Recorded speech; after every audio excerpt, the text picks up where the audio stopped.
Ang magkaibigan at ang kalahating peraso ng tinapay. Sa isang maliit na bayan, may dalawang magkaibigan na nangangalang Luis at Mateo. Sila ay magkasama mula pagkabata at laging nagkakaroon ng mga magkasamang plano at layunin.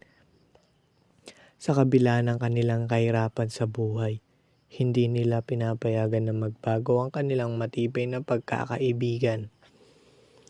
Isang araw, habang sila ay naglalakad pauwi mula sa kanilang trabaho, nakatagpo sila ng isang matandang lalaki na mukhang pagod at gutom.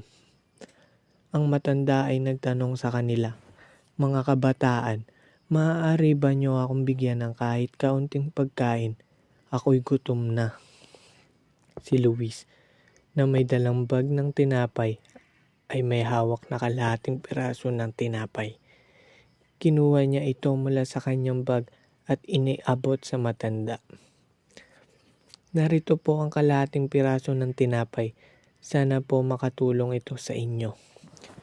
Ngunit si Mateo, na nagmamasid sa sitwasyon, ay nagdadalawang isip. Sabi niya kay Luis, "Bakit hindi na lang natin ipagliban ang tinapay na ito? Maaari tayong maghanap ng iba pang paraan para matulungan siya." Ngunit si Luis ay hindi nagpatinag. "Saan ka pa makakakita ng pagkakataon para makatulong?" Sagot niya. "Ang bawat maliit na bagay ay may kahalagahan."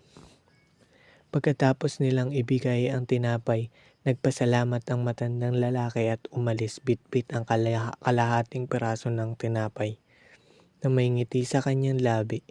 Si Luis at Mateo ay nagpatuloy sa kanilang paglalakad, ngunit napansin ni Mateo na hindi nawala ang pagkakahiya sa kanyang puso. Sa pag-uwi nila, si Mateo ay nagpasya siyang kumatok sa bahay ni Luis. Nang makita niya si Luis, agad niyang tinanong, "Bakit ka nandito? Anong nangyari?" Sumagot si Mateo, "Luis, natutunan ko ang isang mahalagang aral. Ang tunay na pagkakaibigan ay hindi lamang sa pagkakaroon ng mga magagandang bagay, kundi sa pagbibigay at pag-aalala sa isa't isa. Kahit na pinakamaliit na paraan, ang kalahating piraso ng tinapay ay hindi lamang pagkain kundi simbolo ng malasakit." Si Luis ay ngumiti at tinanggap ang aral. Mula noon, si Mateo ay naging mas mapagbigay at mas nagkaroon ng pag-uunawa sa tunay na kahulugan ng pagkakaibigan.